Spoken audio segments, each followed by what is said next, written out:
ಎಲ್ರಿಗೂ ನಮಸ್ಕಾರ. ಮತ್ತೊಮ್ಮೆ ಎಜುಕ್ರಿಯೇಟಿವಿಟಿ ಯೂಟ್ಯೂಬ್ ಚಾನಲ್ಗೆ ಸ್ವಾಗತ ಸುಸ್ವಾಗತ. ಜೂನ್ 1, 2025 ರವಿವಾರ ದಿನ ತಾವೆಲ್ಲರೂ ಅಲ್ಪಸಂಖ್ಯಾತ ಶಾಲೆಯ ಅತಿಥಿ ಶಿಕ್ಷಕ ಹಾಗೂ ಅತಿಥಿ ಉಪನ್ಯಾಸಕ ಸೇವೆಗೆ ಎಂಟ್ರೆನ್ಸ್ ಎಕ್ಸಾಮನ್ನು ಬರೆದಿದ್ರಿ. ಸೊ ಬರೆದ ನಂತರ ಅಭ್ಯರ್ಥಿಗಳು ಪ್ರಶ್ನೆ ಕೇಳಿದ್ರಿ, ಸರ್ ನಾವು ಎಕ್ಸಾಮ್ ಬರೆದೀವಿ, ರಿಸಲ್ಟನ್ನು ಯಾವಾಗ ಅನೌನ್ಸ್ಮೆಂಟ್ ಮಾಡ್ತಾರಂತ.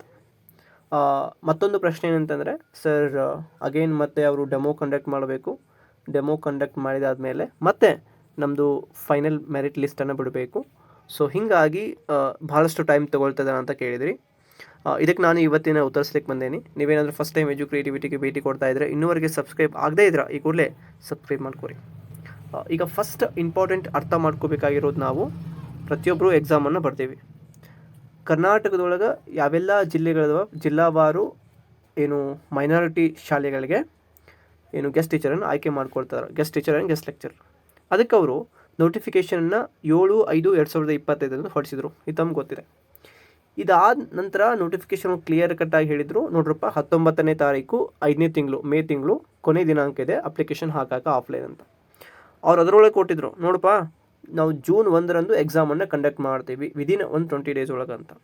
ಅದೇ ರೀತಿ ಜೂನ್ 1, 2027 ಒಳಗೆ ಎಕ್ಸಾಮ್ ಕೂಡ ಆಯಿತು, ನಾವೆಲ್ಲ ಬರ್ತೀವಿ. ಇದಾದಮೇಲೆ ನೋಡಿ ಅವ್ರು ಎಷ್ಟು ಪ್ರೊಸೆಸನ್ನು ಎಷ್ಟು ಸ್ಪೀಡಾಗಿ ಮಾಡ್ತಾ ಇದ್ದಾರೆ ಅಂದರೆ, ಸ್ಪೀಡಾಗಿ ಮಾಡಲಿಕ್ಕೆ 2-3 ರೀಸನ್ಸ್ ಅದಾವೆ. ಮೊದಲೇ ರೀಸನ್ ಬಂದುಬಿಟ್ಟು, ಈಗ ಆಲ್ರೆಡಿ ಏನು ಶಾಲೆ ಪ್ರಾರಂಭವಾಗಿಬಿಟ್ಟಾವ ಕರ್ನಾಟಕದೊಳಗಡೆ, ಅದು ಯಾವುದೇ ಶಾಲೆಗಳಾಗಿರ್ಬೋದು ಪ್ರಾರಂಭ ಆಗಿದ್ದಾವೆ. ಹೀಗಾಗಿ ಅವರು ಈ ಪ್ರೊಸೆಸನ್ನು ಬೇಗನೆ ಮುಗಿಸ್ಬೇಕಾಗ್ಯದ. ಮತ್ತು ಈ ಪ್ರೊಸೆಸನ್ನು ಮುಗಿಸ್ಬೇಕಂತಂದ್ರೆ ಅವರು ತಮ್ಮ ಕೆಲಸವನ್ನು ಭಾಳಷ್ಟು ಬೇಗವಾಗಿ ಮಾಡ್ತಾರೆ.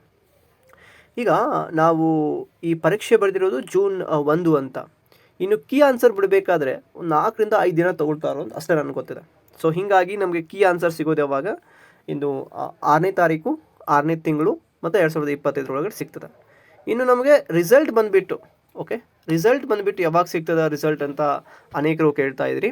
ರಿಸಲ್ಟ್ ಈ ಒಂದು ತಿಂಗಳದ ಒಂದೇನು 14 ಮತ್ತು 15ನೇ ದಿನಾಂಕದ ಒಳಗಡೆ, ಈ ತಿಂಗಳದ 15ನೇ ಡೇಟ್ ಒಳಗಡೆ ಅವ್ರು ಏನು ಕೊಡ್ತಾರೆ, ನಮಗೆ ರಿಸಲ್ಟನ್ನು ಕೊಡ್ತಾರೆ ಗೆಸ್ಟ್ ಟೀಚರ್ದು. ಅಗೇನ್ ಮತ್ತೆ ಬಂದುಬಿಟ್ಟು, ಹಾಗಾದರೆ ನಮಗೆ ಆ ಏನು ರಿಸಲ್ಟ್ ಕೊಡ್ತಾರಲ್ಲ, ರಿಸಲ್ಟ್ ಒಳಗಡೆ ಅವ್ರು ಏನು ಮಾಡಿಬಿಡ್ತಾರೆ, ನಮಗೆ ಯಾರ್ಯಾರು ಡೆಮೋಗೆ ಬರಬೇಕು, ಯಾರ್ಯಾರು ಡೆಮೋಗೆ ಬರಬಾರ್ದು ಅಂತ ಅಲ್ಲಿ ಅನೌನ್ಸ್ಮೆಂಟ್ ಮಾಡ್ತಾರೆ. ಈ ಅನೌನ್ಸ್ಮೆಂಟಿಂದ ನಮ್ಗೆ ಗೊತ್ತಾಗ್ತದೆ, okay we are qualified to the demo. It means ನಾವು ಒಂದು ಡೆಮೋ ಹೋಗಬೇಕಾಗ್ತದೆ. ಅಗೇನ್ ನಾವೆಲ್ಲ ಯಾವ್ಯಾವ ಶಾಲೆ ಒಳಗಡೆ ಹೋಗಿ ಎಕ್ಸಾಮ್ ಬರ್ತೀವಿಲ್ಲ, ಅದೇ ಒಂದು ಶಾಲೆ ಒಳಗೆ ನಮ್ಗೆ ಅಗೇನ್ ಮತ್ತೆ ಡೆಮೋವನ್ನು ಕಂಡಕ್ಟ್ ಮಾಡಲಿಕ್ಕೆ ಕೊಡ್ತಾರೆ. ಇಲ್ಲ ಅಂತಂದರೆ otherwise minority near by schools ಏನಿದಾವಲ್ಲ ಅಲ್ಲಿ ಕೊಡಲಿಕ್ಕೆ ಕೂಡ ಅವರು ಅನುವು ಮಾಡಿಕೊಡ್ತಾರೆ. ಆ್ಯಂಡ್ ದೆನ್ ಇನ್ನೊಂದು ಇಂಪಾರ್ಟೆಂಟ್ ಥಿಂಗ್ ಏನಂತಂದರೆ, ಇದೆಲ್ಲದು ರಿಸಲ್ಟ್ ಬಿಡೋದು ನಮಗೆ 15ನೇ ತಾರೀಕು ಒಳಗಡೆ ಅಂತ ಗೊತ್ತಾಗಿದೆ. ಇನ್ನು 30 ಮತ್ತು 31ನೇ ಈ ಒಂದು ತಿಂಗಳದ 30ನೇ ತಾರೀಕಂದು ನಮಗೆ ಅದ್ರ ಒಳಗಡೆ ನಮಗೆ ನಾವು ಫೈನಲ್ ಮೆರಿಟ್ ಲಿಸ್ಟನ್ನು ಬಿಡುವಂಥ ಸಂಭವ ಇದೆ. ಸೊ ಇವೆಲ್ಲ ವಿಷಯಗಳನ್ನು ತಾವುಗಳು ಅರ್ಥ ಮಾಡ್ಕೊಳ್ಬೇಕು. ಬಹಳಷ್ಟು ಸೆನ್ಸಿಟಿವ್ ಮ್ಯಾಟ್ರ್ ಇರೋದ್ರಿಂದ, ಅಂದರೆ ವೆರಿ ವೆರಿ ಇಂಪಾರ್ಟೆಂಟ್ ಇದೆ. ನಮಗೆ ಅವಶ್ಯಕತೆ ಇದೆಯೋ ಗೊತ್ತಿಲ್ಲ, ಬಟ್ ಗೆಸ್ಟ್ ಟೀಚರ್ಗೆ ಅವ್ರಿಗೆ ಅವಶ್ಯಕತೆ ಬಹಳಷ್ಟು ಇದಾವೆ. ನಮಗೊಂದು ಉದಾಹರಣೆ ಹೇಳಿಕ್ಕೆ ನಾನು ಇಷ್ಟಪಡ್ತೀನಿ. ಕರ್ನಾಟಕ ಒಳಗೆ ಧಾರವಾಡ ಜಿಲ್ಲೆಯೊಳಗಡೆ ನನಗೆ ಗೊತ್ತಿರುವಂಥ ಮಾಹಿತಿ ಒಳಗೆ ಸುಮಾರು ಒಂದು 50 ಅತಿಥಿ ಶಿಕ್ಷಕರ ಹುದ್ದೆಗಳಿದೆ, ಒಂದು 20 ಉಪನ್ಯಾಸಕ ಹುದ್ದೆಗಳು. ಅದಕ್ಕೆ ಸುಮಾರು ಒಂದು 700ಕ್ಕಿಂತ ಅಧಿಕ ಏನು ಬಂದಿದ್ದು, 750ಕ್ಕೆ ಅರ್ಜಿಗಳು ಹೋಗಿದ್ವು. ಸೊ ಪರೀಕ್ಷೆಯನ್ನು ಬರೆದವರು ಸುಮಾರು ಒಂದು 560ಕ್ಕಿಂತ ಅಧಿಕ ಜನ ಪರೀಕ್ಷೆಯನ್ನು ಬರೆದಾರೆ. ಅಂದರೆ ಅರ್ಥ ಮಾಡ್ಕೋಬೇಕು, ಒಂದು ಹುದ್ದೆಗೆ 100 ಜನ ಕಾಂಪಿಟೇಷನ್ ಮಾಡ್ತಾ ಇದ್ದಾರೆ ಅಂತಂದು.